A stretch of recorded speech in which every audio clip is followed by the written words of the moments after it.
Tartivelingan hayat. Roman. Abdori Mustafa Abdurahim. 1. bölüm. 6. qism.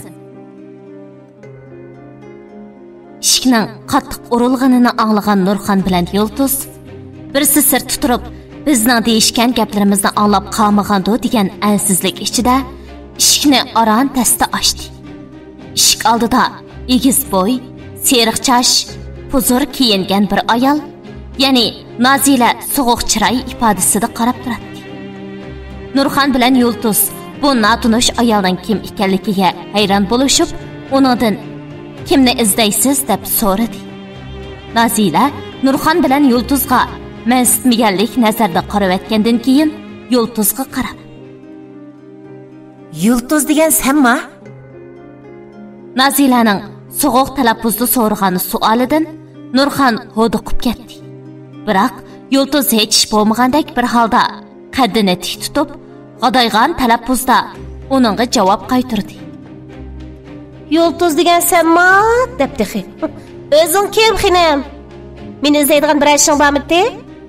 Mening kimni qizish kerakligimni bilamsan? Menga gap qilganda hurmat bilan so'zla." "Tarbiyasiz. Qaraganda bu küpga o'xshaydigan ko'kko'z opang, sen tarbiyani mushundaq qilgan o'xshamamdi?" "Ha, to'g'ri. Senlardek bundaq tegipes odamlarning аңсапасы qanchalik bo'lmoqchidi? Kimingni küpga o'xshatyapsan, bu qeridaqqal? Qizimni nimaga izlab kelding? Bizning sandaklar bilan hech qanday ishimiz yo'q. Kech bo'lganda keyib qilib kallangdan ketib, bu yerga kelib qolgan bo'lsang, hozirning o'zida ket. Tishimga tegib, qizimga menga haqorat qiladigan bo'lsang, yerdik cho'gim bilan beshing urib yer itaman." Nazila Nurxonning qo'rqinchli alpozidan bearam bo'lgan bo'lsa-mu, biroq chidab turib, deydig'inini deb bo'lib ketishni qaror qildi. Va Nurxonning o'ziga biror ish qilib qo'yishidan qo'rqib, eshikning sirtiga bir qadam yenib turib, sumkasidan bir bo'loq pulni elib, ularga tangladi. Va chechini yonga etib qo'yib, u ikkisini masxara qilgan talaffuzda Yulduzga qarab shundoq dedi: "Bu 50 ming yuanni ilib, akamning qizi bo'lib olish xiyolingdan voz kech. Bu pul sizlardek odamlarning ot eshakning o'rnida 5 yil ishlasanglarmi, aran test yig'alaydigan pul. Sening bu alpozingdan akamning qizi bo'lib qolishing aslo mumkin emas. Men senlarga hargiz ishonmayman. Senlar akamning o'tmishini bilib olgandan keyin o'ttirliqda Mavludaning yo'q bo'lgan fursatidan foydalanib, ularning qizi siyoqiga kirib olishni planlashding. Shundaqmi? To'g'ri tepib olgandim-a? Mening senlar bilan hamsuhbat bo'lg'idek ko'p vaqtim yo'q. Hem bu ölük çaşqanning hidi keladigan sesiq o'yinlarda 1 minutmi ortiq turg'im yo'q. Shunga taklifimni qabul qilib, pulni elib, pes xiyollaringdan voz kechsan ketishding.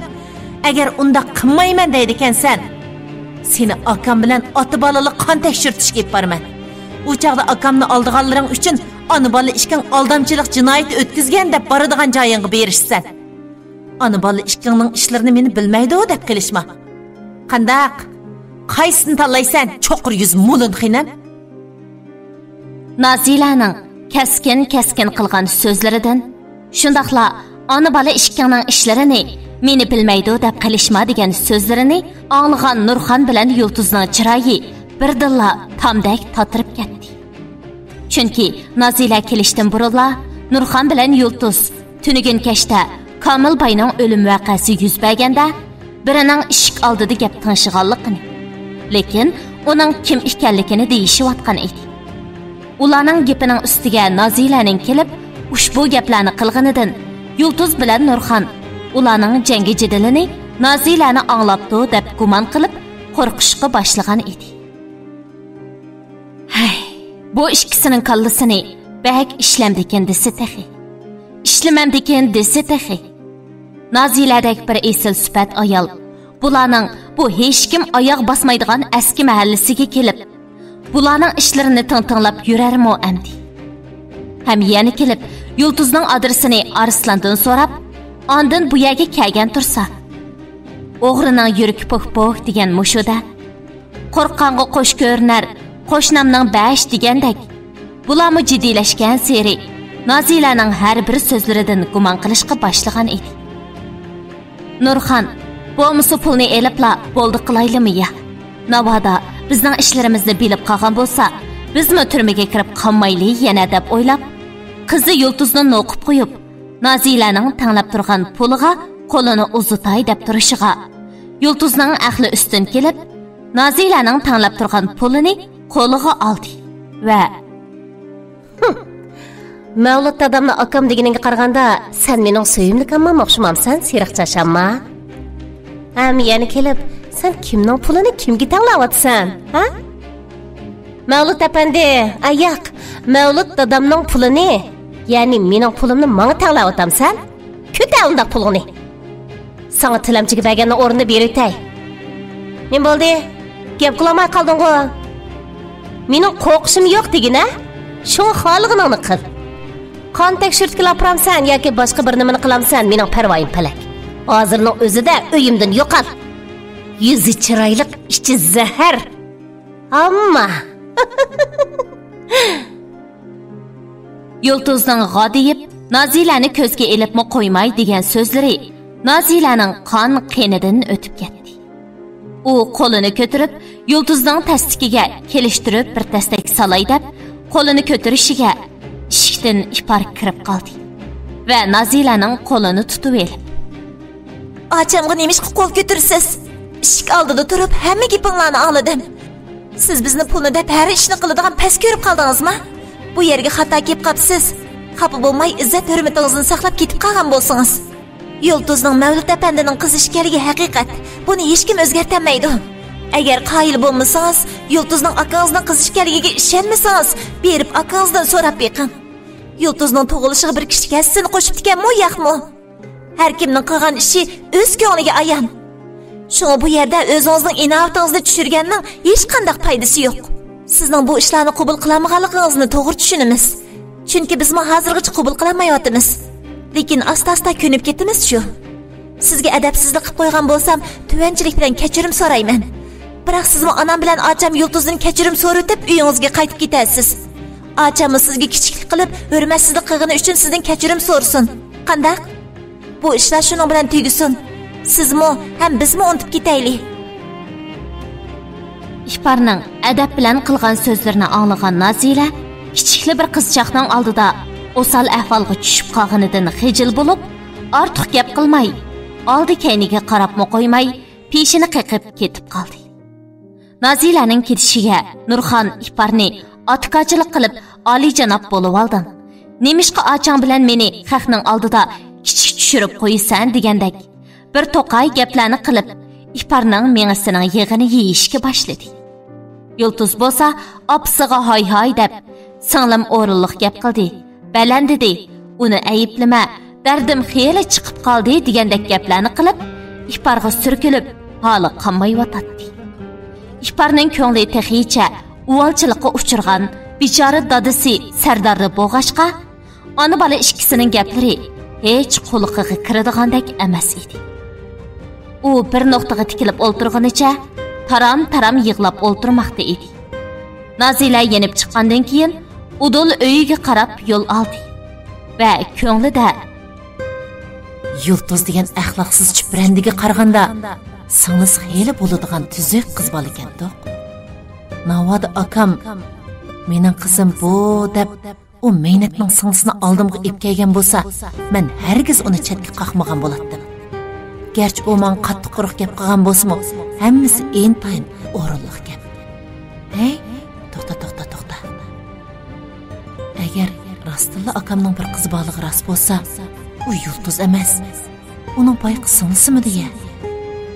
Oshko'z ona bola ikkisi o'tirliqda o'yin o'ynagan bo'lmasin yana. Yulduzning hech bir yeri akamga yoki Mavludaga o'xshamaydi ekan. Biroq payqi oq pishmoqning qosh ko'zlari Mavludaning akam bilan yurayotgan vaqtiga ozroq o'xshab qolamdi nima? Mencha akamning qizi cho'qim payqi kichikchin. Hargiz heliqi mo'linchiray nomussiz emas. Men cho'qim bu ishni tegtakdini aniqlamay qo'ymayman.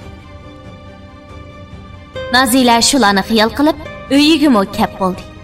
U uyga kiribla, opsi Izzatxonning yeniga kirib, o'zining Yulduzning uyiga borganligini, shundaqla shu yerda yuz bergan ishlarni, ham o'zining uyiga qaytish yo'lida ko'nglidan kashkanlarini deganda, İzzatxonning alpozi 40 gas o'rladi. Ağzından chiqqanni quloqing anglamdi yo'q, ha? Men seni bu ishlarga aralashma demadimmi? Qon tekshirtish ishini nereden chiqarding endi? Hergiz bo'lmaydi. Men undaq bo'lishiga yo'l qo'ymayman. Yulduz deganning singlisi to'g'riliq o'ylaganlaringdanmi voz kech. Mavludning mol-mulklari va egiligiga Mavludadan bo'lgan bola emas, balki Nargizdan bo'lgan bola varislik qilish kerak. Nargiz Mavludni deb qanchilgan azoblarga bardoshlik bermadi, ha? Mavludani o'ylab yursimi, u teshig'i chiqarmay hozirgacha Mavludga mehr muhabbatini berdimi? Ko'zing ko'rmas sening, ha? Qani ko'rib baqayli. U xonimning bu oilaning bir a'zosi bo'g'isi bo'lsa, qani bo'p baqsin. Bu yerda yulduz tatib turalishi uning ta'ligiga bog'liq. Gapimni quloqingda ching tut. Buningdan keyin bugünkidek undaq odamning yuzini tushiradigan ishlarni qilib yurma. Yeningda mendek aql farosatda kamolatga yetgan opang bor tursa, ha? Her qandaq ishni qilishdan burun menga maslahat sol. Hergiz o'zing xohlagancha ish qilma. Uqdingmi? Bo'lmasa, akangning ko'ziga sat ko'rinib qolasan. U chaqda ering bilan seni uy ayirib chiqinglar desa, akang bilan mening o'tirimga so'g'uqchilik sep qo'yasan. Gapim tushunishlik bo'lgandi. Menga berib issiq suvda yuyinib etib, yumshoq karvatingga chiqib, rahat uyqungni uxlagin bolam. Bora bolam.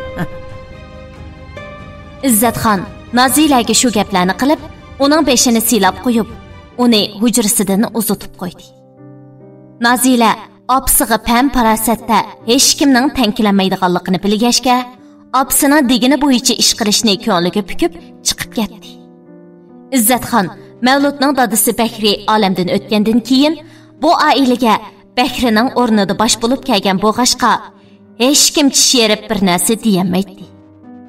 Chunki bu oilaning hozirgidek boy-bayashat o'tishida Izzatxonning to'hpisi hammadan ko'p edi. Balalarning hammasi Izzatxonning tartgan japa, chekkan uvolchiliklarini ko'gashga uni hurmatlaydi.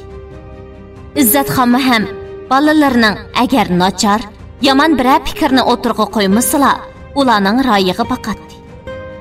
Shunga bu qitimmi Mavludning Yulduzni bu uyga o'zining qizi salohiyatida elib kelaman deganigimi qarshi fikrda bo'lmadi. Aksicha o'g'lini qo'llaydiganligini. Agar rostilla Mavluda bilan ikkisining qizi bo'lsa, bu oila uni qizg'in qarshi oladiganligini aytgan edi. Lekin Izzatxon ko'nglida bu uyga kimni kamisin uzoq o'tmayla bir bahona bilan uni bu uydan qo'g'lab chiqarman deganni o'ylagan edi. Hey Izzat, shu topda ipardan bakrak Yulduzga ichim og'riyotdi. U o'z oilasidan voz kechib, bu oilani tanlig'ini bilan bu uyga kelsa nima kunlarni ko'ra, ha?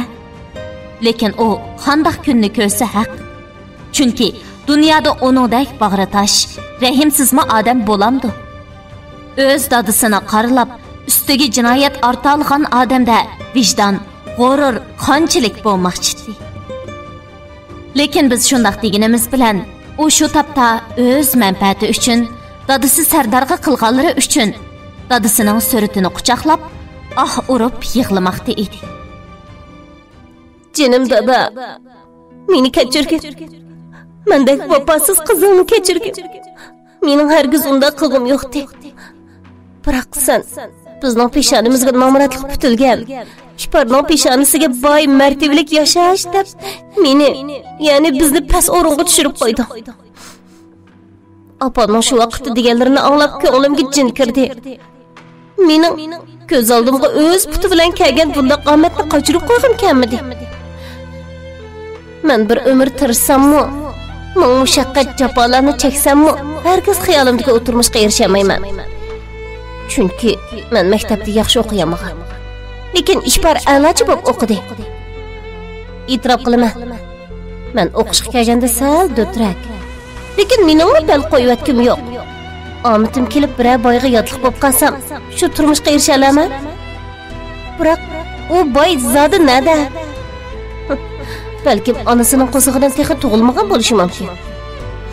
Men boyning qizi bo'lgan bo'lsam, menga boyning bolasi uchraydi. Agar mushundaq namraslikda o'tayveradigan bo'lsam, menga yolg'on to'shma uchirmasligi mumkin. Shunga men bizni deb shunday qildim. İşparini 20 yil beqibsizlar.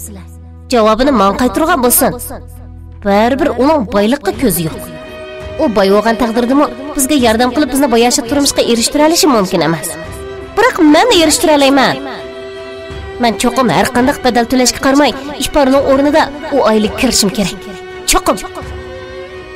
Balkim sen meni vijdoni yo'q, nomussiz deb o'ylashing mumkin.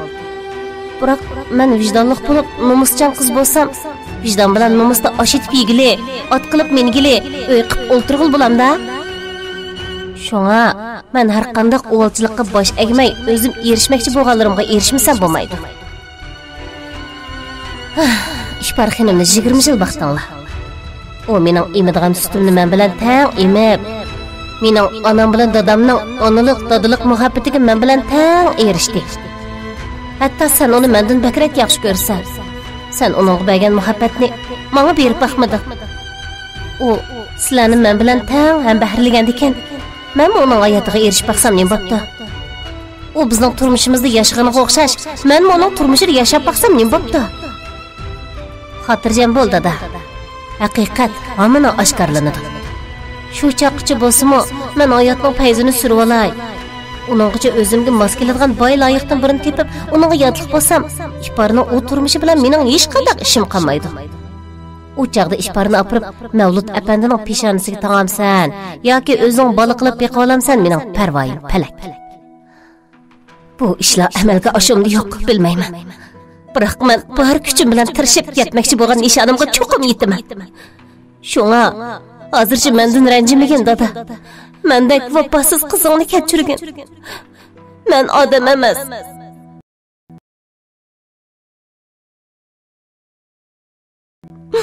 Rost gap qilsam, seni bekla, sevgindim. Bekla.